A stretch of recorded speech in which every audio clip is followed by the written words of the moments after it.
നിങ്ങൾ അറിഞ്ഞോ? മമതാ ബാനർജി അക്ഷരാർത്ഥത്തിൽ പെരുവഴിയിലായി.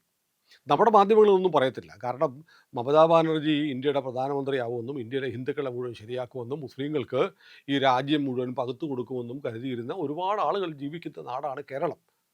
കേരളത്തിൽ മാധ്യമങ്ങളാവട്ടെ മമതയെ ഒരിക്കലും തോൽപ്പിക്കാൻ ബി ജെ പിക്ക് കഴിയത്തില്ല. മമത അജയ്യ, മമത തീക്കാറ്റായി, മമത അഞ്ഞടിക്കും, മമത മോദിക്ക് വെല്ലുവിളി എന്നൊക്കെ ഇങ്ങനെ തലക്കെട്ടുകളും ഒക്കെ കൊടുത്തുകൊണ്ട് നിരന്തരം ഇരുന്നവരെ ഞെട്ടിച്ചുകൊണ്ടാണ് മമതാ ബാനർജി തകർന്ന് തവിട്ട് പൊടിയായി പോയത്.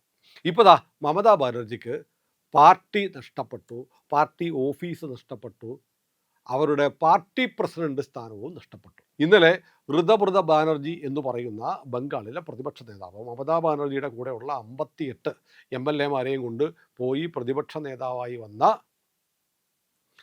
ബാനർജി നേരെ മമതാ ബാനർജിയുടെ ഓഫീസിലേക്ക് ചെന്നു. തൃണമൂലിൻ്റെ ഹെഡ് ക്വാർട്ടേഴ്സ് അവിടേക്ക് ചെന്നു. അവിടെ EM ബൈപ്പാസിലെ ഓഫീസിൽ ചെന്നിട്ട് അവിടെ മീറ്റിംഗ് കൂടിയിട്ട് പറഞ്ഞു, ഈ ഓഫീസ് ഇന്നു മുതൽ അഖിലേന്ത്യാ തൃണമൂൽ കോൺഗ്രസ് എന്ന പാർട്ടിയുടേതാണ്. ആ പാർട്ടി ഞങ്ങളാണ്. ആ പാർട്ടിയുടെ ചെയർമാൻ ഇനി അരൂപ് റോയ് ആയിരിക്കും എന്ന് പറഞ്ഞാൽ മമതയെ പുറത്താക്കി. പകരം അരൂപ് റോയിയെ മമതയുടെ സ്ഥാനത്ത് പ്രതിഷ്ഠിച്ചു. എന്നിട്ട് തൃണമൂൽ കോൺഗ്രസിൻ്റെ പുതിയ ഒരു ബോർഡും ബാനറും ഓഫീസിന് മുന്നിൽ പ്രതിഷ്ഠിച്ചു. എന്നിട്ട് പുറത്തിറങ്ങി ഓഫീസ് പൂട്ടി, താക്കോല് കയ്യിലെടുത്തു. കെട്ടിടത്തിൻ്റെ ഉടമസ്ഥൻ, വാടക കെട്ടിടമായിരുന്നു, ആ ഉടമസ്ഥൻ പുതിയ ഉടമസ്ഥരായ പുതിയ അവകാശികളായ ഋതബ്രത ബാനർജിയുടെ കൂട്ടുകാർക്ക് താക്കോലും കൈമാറി. അങ്ങനെ മമതാ ബാനർജിക്ക് പാർട്ടി പോയി, പ്രസിഡന്റ് സ്ഥാനം പോയി, ഓഫീസ് പോയി, മുഖ്യമന്ത്രി സ്ഥാനം പോയി. ഇനി മമതയുടെ വീട് പോകും. വീടെന്ന് പറഞ്ഞാൽ കളികെട്ടിലാണ് ഈ കൊച്ചമ്മയുടെ വീട്. പണ്ട് ഞാൻ ഈ കൊച്ചമ്മ എന്ന് പറഞ്ഞത് സാന്ദർഭികമായിട്ടാണ്. കാരണം സാംബശിവൻ്റെ വിമൽ മിത്രയുടെ ഏതോ ഒരു കഥാപ്രസംഗം ഞാൻ കുട്ടിക്കാലത്ത് കേട്ടിട്ടുണ്ട്. അതിനകത്ത് പറയുന്നുണ്ട്, കളികെട്ടിലെ കൊച്ചമ്മ. സാംബശിവൻ്റെ ആ ശബ്ദം ഉണ്ടല്ലോ, അങ്ങനെ പറയുന്നത് എൻ്റെ മനസ്സിൽ തറഞ്ഞു കിടപ്പുണ്ട്. അതുകൊണ്ടാണ് ഞാൻ കളികെട്ടിലെ കൊച്ചമ്മ എന്ന് പറയുന്നത്. കളികെട്ടിലാണ് മമതാ ബാനർജിയുടെ വീട്. ഔദ്യോഗിക വസതി. മുഖ്യമന്ത്രി ആയിരിക്കെ താമസിക്കാൻ നഭന്നയിൽ വാണ്ടിരുന്ന കാലത്ത് കളികെട്ടിലെ വീട് കൊടുത്തിരുന്നു. ആ വീടെന്ന് പറഞ്ഞാൽ ആ വീടിൻ്റെ പ്രദേശം മുഴുവൻ അടച്ച് സീൽ ചെയ്തിരിക്കുകയായിരുന്നു പോലീസ്. ഒരു മനുഷ്യർക്ക് അതിൽ നടന്നു പോകാൻ പാടില്ല. ആ ചുറ്റുപാടുമുള്ള ആളുകൾക്ക് വാഹനം ഉപയോഗിക്കാൻ പറ്റില്ല.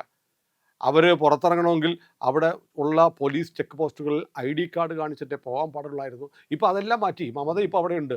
അത് പണ്ട് കെജ്രിവാളിൻ്റെ ശീഷ് മഹൽ എന്ന് പറഞ്ഞതുപോലെ മമതാ ബാനർജി താമസിക്കുന്ന കാളിഘട്ടിലെ വീട് ഒരു കൊച്ചു കൊട്ടാരമായിരുന്നു. അവിടെ നിന്ന് ഇറങ്ങാൻ ഇപ്പോൾ നോട്ടീസ് കൊടുത്തിട്ടുണ്ട്. കാരണം മമത MLA പോലും അല്ല, പിന്നെതിനാണ് സർക്കാരിൻ്റെ വീട്ടിൽ താമസിക്കുന്നത്. അങ്ങനെ മമതയെ അക്ഷരാർത്ഥത്തിൽ അടിച്ച് പുറത്താക്കി ചാണകവെള്ളം തെളിക്കുകയാണ് സുവേന്ദു അധികാരി. ഇപ്പോൾ മമതയെ സംബന്ധിച്ച് നമ്മൾ ആലോചിക്കുമ്പോൾ ഇന്ത്യയിൽ ഏറ്റവും കൂടുതൽ വെറുക്കപ്പെട്ട 2 മുഖ്യമന്ത്രിമാർ, ജനങ്ങൾ ഇത്രമേൽ വെറുത്ത 2 മുഖ്യമന്ത്രിമാർ ആരൊക്കെയെന്ന് ചോദിച്ചാൽ അത് ഒന്ന് മമതാ ബാനർജിയും 2 കേരളത്തിലെ പിണറായി വിജയനുമാണ്. പിണറായി വിജയൻ പക്ഷേ ഭാഗ്യവാനാണ് കേട്ടോ. പിണറായി വിജയൻ ഈ അത്യാവശ്യം അവസാന കാലത്തൊക്കെ മന്ത്രിസഭയുടെ അവസാന കാലത്തൊക്കെ പോയി ജ്യോത്സ്യന്മാരെയൊക്കെ കണ്ട് അത്യാവശ്യം വേണ്ട പരിഹാരക്രിയകളൊക്കെ ചെയ്തതുകൊണ്ട് കണ്ണി കൊള്ളാനുള്ളത് പുരികത്തെ തട്ടിപ്പോയതാണ്. അതുകൊണ്ട് വീട് പോയില്ല, സഞ്ചരിക്കാൻ വണ്ടിയുണ്ട്, അത്യാവശ്യം പ്രതിപക്ഷ നേതാവ് സ്ഥാനമുണ്ട്. അതുകൊണ്ട് മുന്നിലും പിന്നിലും പോലീസിൻ്റെ അകമ്പടിയുണ്ട്. അതൊക്കെ ഉള്ളതുകൊണ്ട് നാട്ടുകാർ കൈവെക്കുന്നില്ല. മമതാ ബാനർജി പുറത്തിറങ്ങി നടന്നാൽ ഉറപ്പാണ് ചീമുട്ടക്കേറാണ്. കഴിഞ്ഞ ദിവസം മറ്റേ മഹുവ മൊയ്ത്ര അവർ വന്നിട്ട് ബംഗാളിലെ വിദേശയാത്രയൊക്കെ കഴിഞ്ഞ് ബംഗാളിൽ വന്ന് ഒരു ഹോട്ടലിൻ്റെ 2ാം നിലയിൽ കയറിയിരുന്ന് ചായയോ എന്തോ ഒക്കെ കഴിച്ചുകൊണ്ടിരിക്കുമ്പോൾ ആളുകൾ തടിച്ചുകൂടി. ജനലിലൂടെ 2ാം നിലയിലുള്ള ജനലിലൂടെ ചീമുട്ടകൾ ടൺ കണക്കിനാണ് പറന്നു വന്നത്. എല്ലാ മേക്കപ്പ് ഇട്ടിരുന്ന ഈ അമ്മായി ചീമുട്ടയിൽ കുളിച്ച് നിൽക്കുന്ന വിഷ്വൽസ് വന്നു. എന്നിട്ട് പറഞ്ഞു, നോക്കൂ പോലീസ് നോക്കി നിൽക്കുകയാണ്, ഇവിടെ മറ്റ് രാഷ്ട്രീയ പാർട്ടിക്കാർക്ക് പ്രവർത്തിക്കാൻ അവകാശമില്ല, ഇതെന്ത് ജനാധിപത്യം, ഭീകരവാഴ്ചയാണെന്ന് പറഞ്ഞു. അപ്പോഴാണ് ഞാൻ ബംഗാളിലെ ആളുകളുടെ അടുത്ത് പോസ്റ്റ് ചെയ്യുന്ന മറ്റൊരു വീഡിയോ കണ്ടു. തെരഞ്ഞെടുപ്പിന് തൊട്ട് മുമ്പ് ഈ മഹുവ മൊയ്ത്ര എന്ന് പറയുന്ന ഇവർ പ്രസംഗിക്കുകയാണ്, നിങ്ങൾ TMC വോട്ട് ചെയ്യണം, TMC വോട്ട് ചെയ്യാത്തവർക്ക് ബംഗാളിൽ ജീവിക്കാൻ അവകാശമില്ല എന്ന് പറഞ്ഞ ഈ സ്ത്രീയാണിപ്പോൾ എന്നെ ആക്രമിക്കുന്നത്, എന്നെ ചീമുട്ട എറിയുന്നത്, എൻ്റെ സുന്ദരമായ മുഖത്ത് ചീഞ്ഞ മുട്ട വന്ന് വീഴുന്നത്, പോലീസ് നോക്കി നിൽക്കുകയാണ് എന്ന് പറഞ്ഞത്. അധികാരത്തിൻ്റെ ഗർവിൽ തങ്ങൾക്ക് വോട്ട് ചെയ്യാത്തവരെ കൊന്നുകളയുമെന്ന് പറഞ്ഞ പാർട്ടി, തങ്ങൾക്ക് വോട്ട് ചെയ്യാത്ത ആളുകളുടെ വീടുകളിൽ എത്തിക്കാൻ വെള്ളസാരികൾ വാങ്ങിവെച്ച പാർട്ടി. വെള്ളസാരി എന്തിനാണെന്നറിയോ? വിധവകൾക്ക് കൊടുക്കാനാണ്. എന്ന് വെച്ചാൽ ഭർത്താക്കന്മാരെ കൊല്ലും. എന്തിന്? അത്തരം വീടുകളിലെ പെൺകുട്ടികളെ, സ്ത്രീകളെ തട്ടിക്കൊണ്ടുപോയി ബലാത്സംഗം ചെയ്യാൻ പ്രാദേശികമായി ലോഡ്ജ് മുറികൾ ബുക്ക് ചെയ്ത പാർട്ടി അതായിരുന്നു തൃണമൂൽ കോൺഗ്രസ്. മെയ് 4 ചിത്രമല്ല മാറ്റിക്കളഞ്ഞത്. തൃണമൂൽ കോൺഗ്രസ് അധികാരത്തിൽ നിന്ന് പുറത്തുപോയി. ഇപ്പോൾ നിലവിളിയാണ്. നിലവിളി എന്ന് പറഞ്ഞാൽ പാർട്ടിയാകെ തകർന്നു, പാർട്ടി കയ്യിൽ നിന്ന് പോയി, എം പിമാർ പോയി, മമതാ ബാനർജിക്ക് പുറത്തിറങ്ങാൻ വയ്യാത്ത അവസ്ഥയായി. ഇപ്പോൾ മമതയ്ക്ക് വീടും പോയി, നാടും പോയി. മമത ഇപ്പോൾ പൊട്ടിക്കരയുന്നുണ്ടാവും. വെറുക്കപ്പെട്ടവരിൽ ആരാണ് മുന്നിലെന്ന് പിണറായിയും ഞാനും തമ്മിലൊരു മത്സരം ഉണ്ടായിരുന്നു. രണ്ടുപേരും മോശമല്ലാതെ ജയിച്ച് നിൽക്കുകയാണ്. ഏതാണ്ട് 50-50 അടിച്ചതുപോലെ നിന്നു. പക്ഷേ പിണറായി എത്ര ഭാഗ്യവാൻ. പിണറായിക്ക് ഇപ്പോഴും അത്യാവശ്യം സൗകര്യങ്ങളുണ്ട്. ഞാനോ പെരുവഴിയിലായിപ്പോയി. ഇതൊരു വലിയ പാഠമാണ്. കാരണം നമ്മുടെ ജനാധിപത്യം എന്ന് പറയുന്ന അതിശക്തമാണ്. ജനാധിപത്യ സംവിധാനത്തിലൂടെ എത്തിയ ശേഷം ജനങ്ങളെ ആകെ അടിച്ചമർത്തുകയും അടിമകളായി കാണുകയും ചെയ്യുന്ന ആളുകൾക്ക് നിലനിൽക്കാൻ കഴിയില്ല. നമ്മുടെ പ്രധാനമന്ത്രി നരേന്ദ്രമോദിയുടെ അടുത്ത് പോയി സെൽഫി എടുക്കുന്ന എത്രയോ ആളുകളുണ്ട്. പിണറായി വിജയൻ്റെ അടുത്ത് നടക്കില്ലായിരുന്നു, മമതാ ബാനർജിയുടെ അടുത്തും നടക്കില്ലായിരുന്നു. അപ്പോൾ ആളുകളുടെ ആഗ്രഹമാണ്, അവരുടെ ഹീറോയാണ് അവരുടെ പ്രധാനമന്ത്രി, അവരുടെ മുഖ്യമന്ത്രി. അന്ന് അടുത്ത് കാണണം, കാണുമ്പോൾ ഒരു കുശലം പറയണം, പറ്റുമെങ്കിൽ ഒരു സെൽഫി എടുക്കണം, കൂടെ ചേർന്ന് നിൽക്കുന്ന ഒരു ചിത്രം. ഇതൊക്കെ പ്രായം ചെന്ന ആളുകളാവട്ടെ, കുട്ടികളാവട്ടെ, സഹപ്രവർത്തകരാകട്ടെ, ജനപ്രതിനിധികളാവട്ടെ, അവർക്കൊന്നും അനുവദിക്കാതിരുന്ന പിണറായി വിജയൻ ബാക്കിയുള്ളവർക്ക് അപ്രാപ്യമായിരുന്ന മറ്റ് ജനാധിപത്യ പാർട്ടികളിലെ ആളുകളെ കാണുന്നത് തന്നെ അശ്ലീലം പോലെ കാണുകയും അവരെ എങ്ങനെയൊക്കെ ഉപദ്രവിക്കാമെന്ന് ഗവേഷണം നടത്തിയതുപോലെ പ്രവർത്തിക്കുകയും ചെയ്തിരുന്ന മമതാ ബാനർജി. രണ്ടു പേരും രാജ്യത്തിൻ്റെ രണ്ടറ്റത്താണ്, മണ്ണിൽ വീണുപോയി. പക്ഷേ നേരത്തെ പറഞ്ഞതുപോലെ കുറച്ചൊക്കെ ഉള്ളിൽ ചില വിശ്വാസമൊക്കെ തിരിച്ചു വന്നിട്ട്, ചില പ്രായം കഴിയുമ്പോഴാണല്ലോ വിശ്വാസങ്ങൾ തിരിച്ചു വരുന്നത്.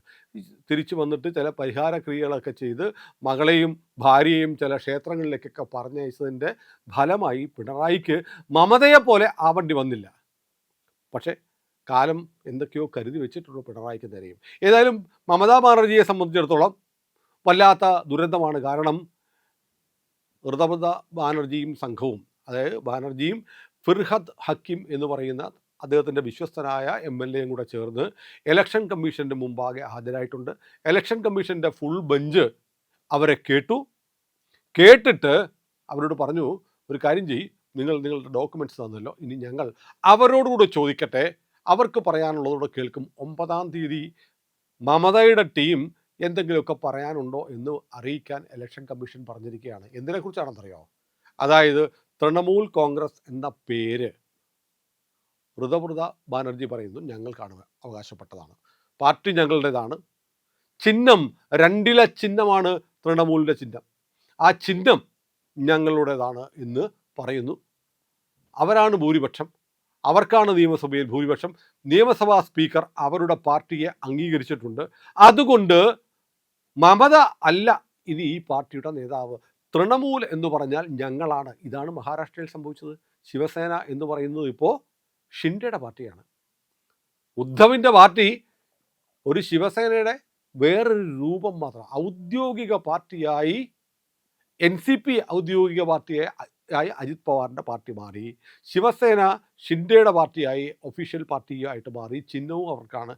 അതുപോലെ ബംഗാളിൽ ഋതബ്രത ബാനർജിയുടെ പാർട്ടിയാണ് TMC എന്ന് മാറുകയും കഴിഞ്ഞ 28 വർഷമായി കൊണ്ടു നടന്ന പാർട്ടി ചിഹ്നം ഇനി ഋതബ്രതയ്ക്കും സംഘത്തിനും അവകാശപ്പെട്ടതും ആയി മാറുന്നു. ഇനി വല്ല ചൂലോ ഒലക്കയോ ഒക്കെ ചിഹ്നമാക്കി നമ്മുടെ മമതാ ബാനർജിക്ക് ബംഗാളിൽ ആയുസ്സും ആരോഗ്യവും ബാക്കിയുണ്ടെങ്കിൽ തെരഞ്ഞെടുപ്പിൽ മത്സരിച്ച് നോക്കാം. പക്ഷേ ഒരു വല്ലാത്ത ഗതികേടാണ് കേട്ടോ. ഇങ്ങനെ കണ്ടിട്ടില്ല ജനങ്ങളുടെ രോഷം. അവരുടെ പാർട്ടിയുടെ നേതാക്കന്മാർ പുറത്തിറങ്ങിയാൽ ജനം കാത്തിരിക്കുകയാണ്. ചൂല്, ചീമുട്ട. ബംഗാളിൽ ഇപ്പം നല്ല മുട്ടയേക്കാൾ കൂടുതൽ ഡിമാൻഡ് ചീമുട്ടയ്ക്കാണെന്നാണ് പറയുന്നത്. നല്ല മുട്ടയ്ക്ക് 10 രൂപയും ചീമുട്ടയ്ക്ക് 20 രൂപയാണ്. ഇത് ജനം മൊത്തം വാങ്ങിച്ചു വെച്ചിരിക്കുക. വഴി കണ്ട അപ്പം പൂശും. എന്തൊരവസ്ഥയാണെന്ന് ആലോചിച്ച് നോക്കിയേ.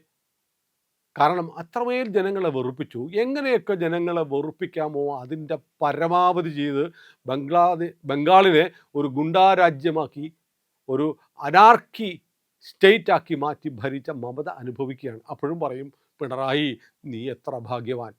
പ്രിയമുള്ളവരെ, നമുക്ക് ജൂലൈ 9 വരെ കാത്തിരിക്കാം. അന്നറിയാം മമതാ ബാനർജി എന്നുള്ള രാഷ്ട്രീയ ജീവിയുടെ ശവപ്പെട്ടിയിലെ അവസാനത്തെ അണി ഇലക്ഷൻ കമ്മീഷൻ അടിച്ചോ എന്ന് നമുക്ക് അന്നറിയാം. അതുവരെ കാത്തിരിക്കാം. അതിനു മുമ്പ് ബംഗാളിൽ നിന്നുള്ള വിശേഷങ്ങൾ വളരെ വിശദമായി നിങ്ങളിലേക്ക് സമയാസമയങ്ങളിൽ ഞങ്ങൾ എത്തിക്കുന്നുണ്ട്. ഇനിയും അത് എത്തിച്ചുകൊണ്ടിരിക്കും. ഞങ്ങളുടെ കൂടെ സഞ്ചരിക്കണം. നമ്മുടെ ചാനൽ ഇതുവരെ സബ്സ്ക്രൈബ് ചെയ്തില്ല എങ്കിൽ ഇപ്പോൾ തന്നെ ചെയ്യണേ.